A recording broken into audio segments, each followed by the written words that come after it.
If you're feeling burnt out, then this video is for you, because I'm going to tell you exactly how I escape burnout, step by step, without skipping anything. But what is burnout? Burnout to me is when you work too hard without having any direction or clarity about why you're working so hard, and eventually you just question yourself and quit. My name is Oscar Katina, and I'm a 21-year-old entrepreneur from Australia. Let me tell you the story of the very first time I burnt out. It's early 2025. I was trying to build my business mostly through word of mouth, and I had a pitch with a pharmacist. I thought I had prepared well for this pitch. I had some ideas about what we could do with his business, and I was feeling good about it. The meeting started, we got acquainted, but it only took a couple of minutes for me to realize that it was going to be a tough sell. This was my first real experience selling somebody, as I had done everything through word of mouth up to that point. But as I was talking, a new feeling completely overwhelmed me. I wasn't convinced of my own product. I didn't believe I could do what I said I could do. I finished my pitch trying to stay composed, and we went our separate ways. As you could probably guess, I didn't get that client, and afterwards it felt like all the hard work that I'd put in over the previous few months was a complete waste of time. I didn't know what I was doing. I felt like an imposter, and then I crashed. For a solid 3 weeks, I was completely aimless, and this was my first experience with burnout. I was tired, out of energy, pessimistic about the year ahead, and feeling down on my luck. I hated it because I was demanding a lot from myself without letting myself breathe and figure out exactly where I wanted to go. One trip to the beach saved me. I was roaring to go when I came back. The reason for this was that it gave me the opportunity to restructure my life in a neutral environment, which I didn't feel I could do at home. I needed that month of working through burnout because it was the next step in my evolution. And today, I'm going to explain exactly what I did, step by step, to break out of burnout and continue to push myself and my business. Before I go on, if you're on your business or self-improvement journey, consider subscribing to the channel. This is where I'll be sharing my journey in business and life and helping people along the way. So step 1, find a quiet place to sit for an hour or two with your laptop or your journal. I personally prefer somewhere in nature because it's easy on the eye and I like the sound of the environment around me. When I burnt out the first time, this place for me was next to a boat ramp by the beach early in the morning. I was accompanied by the sound of seagulls and the smell of the ocean. And that was perfect for me to sit and lock in for a little while. Now, I mentioned finding a quiet place to sit for an hour or two, because to do this exercise properly, you'll need at least an hour. I didn't know this at the time when I went down to that boat ramp. I had every intention of being there for 10 to 15 minutes and then going to get some breakfast before my friends woke up. But I was there for around 90 minutes and I ended up writing over 3,000 words in a little Google Doc. So, step 1 is to allocate a solid 90 minutes or so for this task. Don't try and rush it, otherwise you won't escape. Take your time and work through the next few steps. Now you've got your time and your workspace sorted, you can get started properly with step 2. You're going to ask yourself a series of questions. The first one being, what do I want? Simple question, right? Ignore everything currently going on with your life, with businesses, relationships, and so on, and just focus on your dreams. Where do you want to live? What type of work do you want to be doing? Who do you want to spend your time with? What car do you want to drive? What house would you love to live in? Go through it all. Write it down, let your mind dream for a little bit. And like I said before, don't take shortcuts with this. Really take the time to think about every question. Now we move on to step 3, and our question is, what aren't you happy with in your life at the moment? This can be a bit of an uncomfortable question, and it's critical to this exercise to be 100% honest with yourself here. Similar to how we spoke about dreams in the previous question, now we're looking to reality instead. Think about where you're living, what work you're doing, who you're spending time with, and so on and so forth. And again, don't take shortcuts. No matter how uncomfortable the answers are, you still have to answer. This isn't for anybody else. This is for you, so there's no need to feel embarrassed. I do want you to start feeling a little bit of shame though, just a touch. Not shame in your identity as a human being, but shame in your actions. Shame's a really strong catalyst for change, and if you don't go overboard beating yourself up, a little bit of shame for your current circumstances can help push you to another level. Step 4, how do you fix those problems?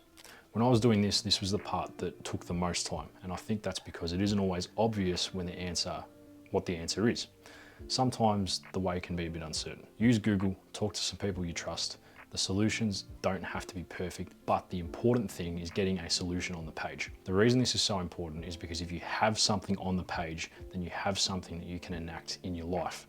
With nothing on the page though, This problem will stall and the problem will fester. An example of a problem may be that you aren't happy with your physical shape at the moment. Your solution might be starting the gym, starting a new diet, finding a running partner, and so on. The main point I want to take away from this step is to get something on the page. You've done a great job so far being honest with yourself, because if you didn't do that, you wouldn't be able to do this step properly. And now you have something on the page which gives you a way forward, a light in the darkness, if you will. Before I get on to step 5, let's pause for a moment and take stock of where we are. You should have a few dreams written down for what you want in the future, and you should also have been really honest with yourself about where you're at right now. Finally, you've got some imperfect solutions for how you're going to fix these problems. Great job. Now we move on to step number 5, which is prioritizing. This is another really important step because by just writing down the solutions, we only really complete about 50% of the task. Take a look at all of your problems, pair them up with the solutions that you came up with, and list them in order of importance for you. Let's say you have 4 problems and 4 solutions. First, you're unfit and going to the gym is your solution.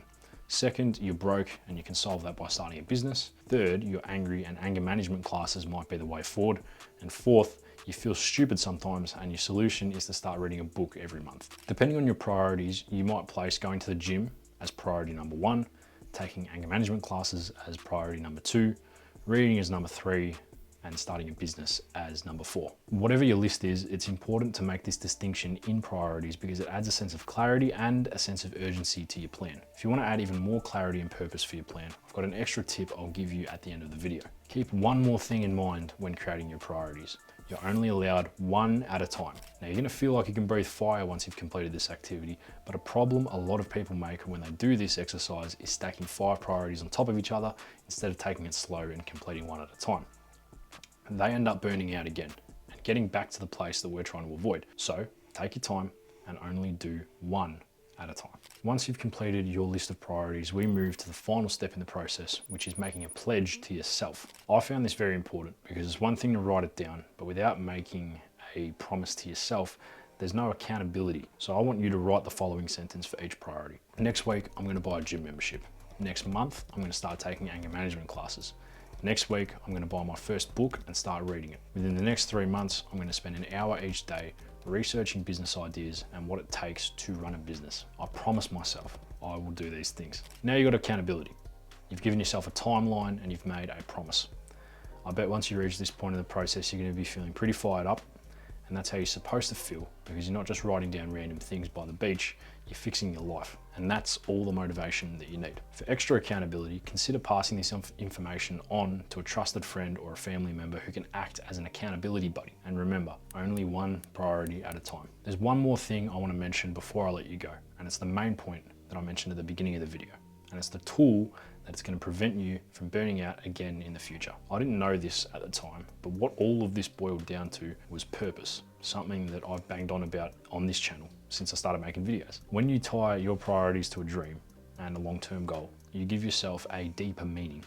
You give yourself a stronger why. So my final tip for this video is after you've created your links between problems and solutions, link the solutions to your dreams in a little flowchart. With a deeper purpose, you're gonna have a well of motivation and meaning that you can draw on when times get tough and your will is challenged again. Since my trip to the boat ramp coming up on a year ago, I've been challenged again and again and found myself asking why am I doing what I'm doing. Every single time I draw on my purpose and my long-term goals to continue pushing, and it hasn't failed me yet. Burnout isn't your mind and body telling you that you're weak.